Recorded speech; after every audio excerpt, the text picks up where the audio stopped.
Hey guys, Tyler here. Ever since the earliest episodes of the original series, Star Trek has alluded to several real-world astronomical locations. One of these is, of course, the Rigel system, home of the humanoid Rigelian species. Rigel is a real star, a blue supergiant, the brightest star in the constellation Orion. It's also 860 light-years away, which presents kind of a problem for Star Trek. You see, in the Enterprise pilot Broken Bow, the NX-01 travels to the planet Rigel 10 on its way to Kronos, the Klingon homeworld. We are later explicitly told that both of these systems are less than 90 light-years from Earth, but how could this be? The non-canon reference book Star Trek Star Charts proposed a potential solution that has since been adopted in canon: Beta Rigel, a closer optical companion of Rigel, less than a dozen parsecs, or 39 light-years away. Of course, such an optical companion is not known to exist in real life, so how could this be reconciled with what we see in Star Trek? And what else do we know about the Rigel system? Let's find out. Given that the real Rigel is believed to be only about 8 million years old, less than 1% the Sun's age, I thought this would be a great opportunity to examine the Beta Rigel system's precise makeup and what it could tell us about alien civilizations in our universe. The Rigel system, as portrayed in Star Trek, contains at least 12 planets as well as an asteroid belt. We learn in The Doomsday Machine that in the mid-23rd century, it is part of the most densely populated section of the Milky Way galaxy. Memory Alpha, the Canon Star Trek wiki, lists not one, but 4 separate Rigelian species native to different planets in the Rigel system. These include human-like natives of Rigel 4, first featured in the original series episode Wolf in the Fold, the aforementioned Rigelians of Rigel 5, first mentioned in Journey to Babel before being featured in Enterprise and Lower Decks, the almost identically named turtle-like Rigelians seen in Star Trek the Motion Picture, and the primitive Kalar of Rigel 7, first seen in The Cage, or rather, The Menagerie and then The Cage. The episodes Mudd's Women and Shore Leave also established that by the mid-23rd century, there are humans in the Rigel system too. Indeed, the Rigel worlds are often themselves referred to as the Rigel colonies, and even a century earlier, they were of course a destination on the Vulcan trade routes. Rigel 4 has several mineral deposits as well as refineries that supplied pergium to the Federation front line in the Dominion War from 2373 to 2375, and it's one of the planets colonized by waves of human settlers during the Enterprise era in the 2150s. It's also home to the population of hill people as described in Wolf in the Fold. It's unclear whether the Rigel 4 natives depicted in the episode are in fact the aforementioned human colonists, likely in my opinion, or an entirely separate species. We also don't know as much about Rigel 5, but its Rigelian species is said to possess numerous physiological similarities to Vulcans and Romulans, as well as some significant differences. The former include similar blood chemistries and neurology, all being susceptible to Tuvan syndrome, similar to Lou Gehrig's disease. They are, however, also said to have 2 spines, interestingly enough, have as many as 4 or 5 genders, and they're responsible for numerous medical breakthroughs, including in gene therapy. They're among the species who wish to join as a member of the coalition of planets as seen in the Enterprise episodes Demons and Terra Prime, the coalition of planets being an immediate precursor to the Federation. And Rigel 7 is the first planet in the Rigel system whose surface we actually see in canon in The Cage, when Captain Christopher Pike enters a seemingly abandoned Kalar fortress. We learn in the Strange New Worlds episode, Among the Lotus Eaters, that the planet is orbited by a single moon as well as a debris field. Radiation from an ancient asteroid impact wiped out all life in one hemisphere, with the remaining inhabitants unable to form explicit long-term memories without protective radiation shielding. The planet Rigel 2 is also depicted as another world inhabited by humanoid colonists according to the episode Shore Leave. In the alternate future depicted in the Next Generation finale All Good Things, Geordi LaForge has retired to Rigel 3 with his wife and 3 children. Rigel 6 is confirmed to be another inhabited planet in the Discovery time frame, as well as in Star Trek Picard. And Rigel 12, according to Mudd's Women, is an uninhabited world, home to a human-owned lithium mining operation.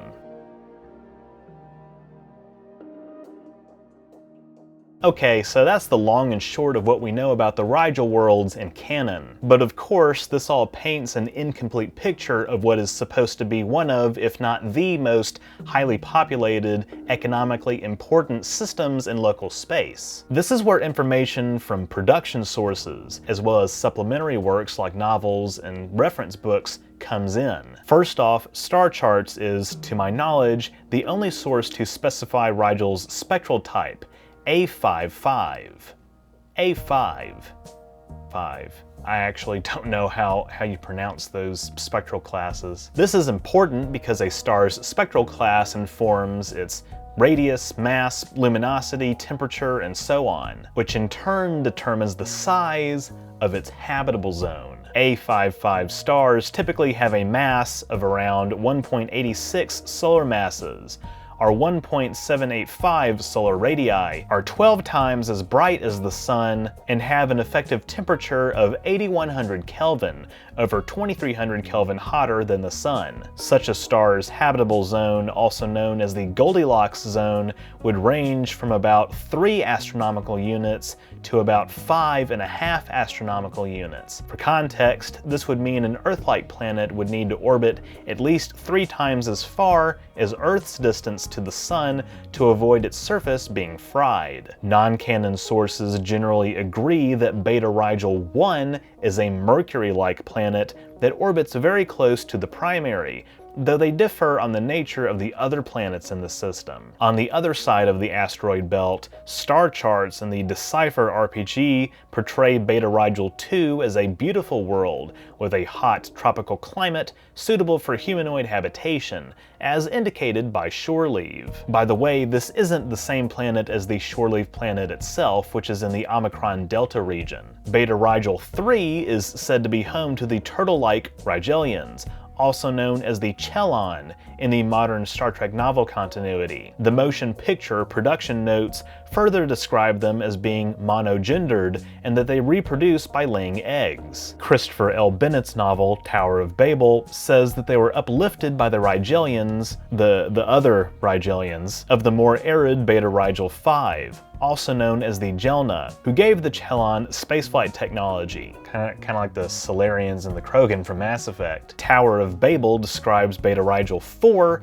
as the home of the Zami, yet another Rigelian species, and also links them with the Vulcanoid characteristics mentioned on screen. The novel says the warlike Kalar are in fact Zami that the Jelna helped relocate to Rigel 7. However, much of this is, in my opinion, highly speculative, as Memory Alpha does not acknowledge the existence of a separate Vulcanoid Rigelian species. Indeed, other sources like Star Charts describe Beta Rigel 4 as the home of a human colony, though they could easily share it with a potential indigenous species, while Decipher also describes Orion settlements on the planet, indicating an exception to the requirement that Federation member worlds be politically unified, though the Orions could simply be immigrants or expats. At this point, it should be clear that a pattern is emerging, or maybe a lack thereof, in the absence of concrete information on screen about these planets. Non-canon sources differ wildly in their depictions of each planet's populations, economies, cultures, political affiliations,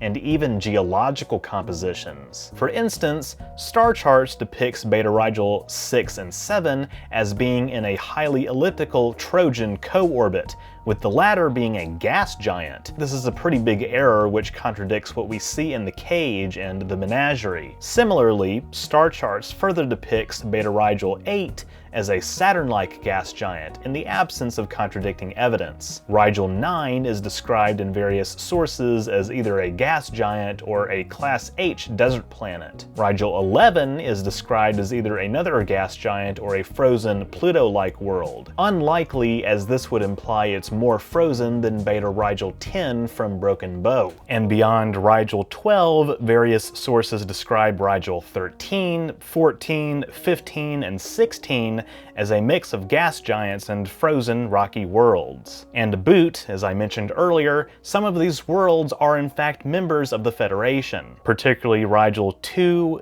3, 4, 5, 6, and 10, while 7 is explicitly non-aligned and 12 and the others are ambiguous. I don't want to end this video on a deeply contradictory, even slightly dismissive note, so I'd like to discuss one more aspect of the Rigel system that I've been dancing around this whole time. Where did the star come from? What I mean is, instead of just throwing our hands up and saying, it's fiction, how can we reconcile the existence of a Beta Rigel some 30-odd light years away when no such star is known to exist in real life? Well, I've got a theory, one that several Star Trek authors have shared as well. I submit that Beta Rigel, in fact the whole Beta Rigel system itself, is a completely artificial construction. We know that in the Star Trek universe there are some hyper-advanced alien civilizations capable of moving stars, terraforming entire planets in minutes, and performing other feats of so-called astroengineering. These civilizations would likely qualify as at least Type 2 or higher on the Kardashev scale. The non-canon FASA RPG module, the Orions, the Book of Deep Knowledge, speaks of an ancient race called the Masters, who engaged in such starlifting projects nearly 100 million years in the past. Starlifting is a hypothetical process by which a civilization could construct massive particle accelerators to inject energy into a star's atmosphere, or corona, and overcome its tremendous gravitational pull. By raising its rate of nuclear fusion, an arbitrarily large amount of mass could be redirected to form gas giants, ice giants, and rocky planets to custom specifications. Such a process may have occurred with the hypothetical builders of Beta Rigel, creating an artificial star system with a bright A-type primary to supply energy to at least a dozen Earth-like planets spaced on average 0.23 AU apart in Beta Rigel's habitable zone. These worlds could have been, and likely were, seeded with proto-genetic material much like the ancient humanoid progenitors did galaxy-wide some 4.5 billion years ago, as depicted in TNG's The Chase. Given that A-type stars have lifetimes that measure only in the hundreds of millions of years, this could be just enough time for various humanoid populations to evolve, industrialize, and develop spaceflight technology, assuming their home planets are made to be geologically stable right off the bat. Or, this is what I would say if Among the Lotus Eaters didn't confirm that Rigel 7, and thus, in all likelihood, the entire Beta Rigel system, is 5.5 billion years old, older than our solar system. Indeed, this does place into question whether Beta Rigel truly is an A-type star, though it could be rejuvenated by some artificial process. This would make the Masters, under my theory, older than the progenitors themselves. If Beta Rigel isn't actually a G, K, or M-type star, if it were known to 21st century human astronomers, it would break our theories about star evolution. This is certainly one of the more niche topics that I've covered on my channel, and sadly, I don't think a video like this does justice to the sheer amount of information that has been written about the Rigel system in Star Trek. Nor do I feel like I'm capable of providing all the answers, as it were. But hopefully this video did clear up some confusion about the Rigel system, without hopefully adding too much confusion, and spark some discussion around topics like starlifting and habitable zones in the Trek universe. With that, thank you all so much for watching, If you enjoyed this video, be sure to leave a thumbs up down below and don't forget to share it. That stuff really helps me out.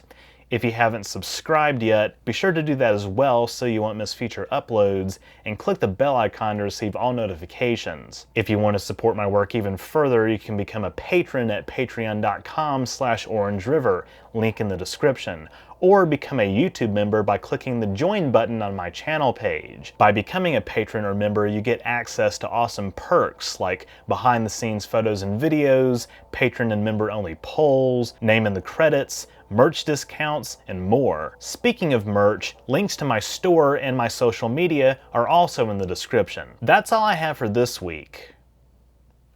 Live long and prosper.